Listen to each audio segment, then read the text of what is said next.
Unfinished Swan is a really interesting game that doesn't have a lot of comparable experiences out there. Even from the very beginning, we didn't have to put in a lot of user interface elements or tutorials. Like, we were able to let people pretty much discover the game in the same way that as a player you're discovering the world. The story of the Unfinished Swan is a story about an orphaned boy, Monroe, who has lost his mother. And the last thing that she has left in the world is this painting of a swan that she never finished. And one night the swan gets up out of the painting and wanders into this fantastic world.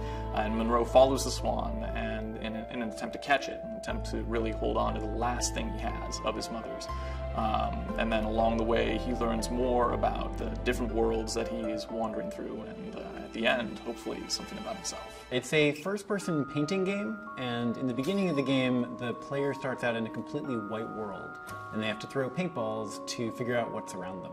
Our paint splatting, that's really the central piece of tech that we've spent the most time on trying to really polish and make look as realistic, but also as stylized as possible.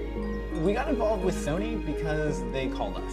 We had shown the game in Tokyo at the Sense of Wonder Night in 2008, and they had seen, I think, a video of that online when the game was still a very early prototype. Initially, I was sent a YouTube video. I think I found it or was on a forum, and it was just kind of, it's chapter 1, which is the garden, and immediately I was like, this game is unbelievable. Like, we have to talk to Ian. We have to, figure out a way to get this game onto the PlayStation 3. Giant Sparrow was created essentially to make this game. It's been an interesting challenge working with the team on a project that we didn't necessarily know what it was going to be in the beginning. So I think we all knew that it was going to be this, black and white world in the very beginning of the game, but where it was going to go from there was pretty open.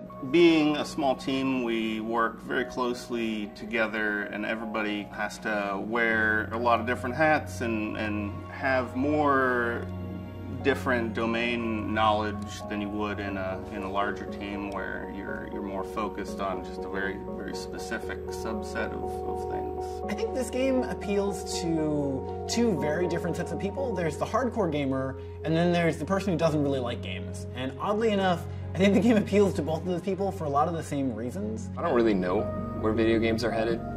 All I know is that I hope that wherever they're headed, there's still places for games like the Unfinished Swan to exist, because I think they're fantastic and I think they grow the medium.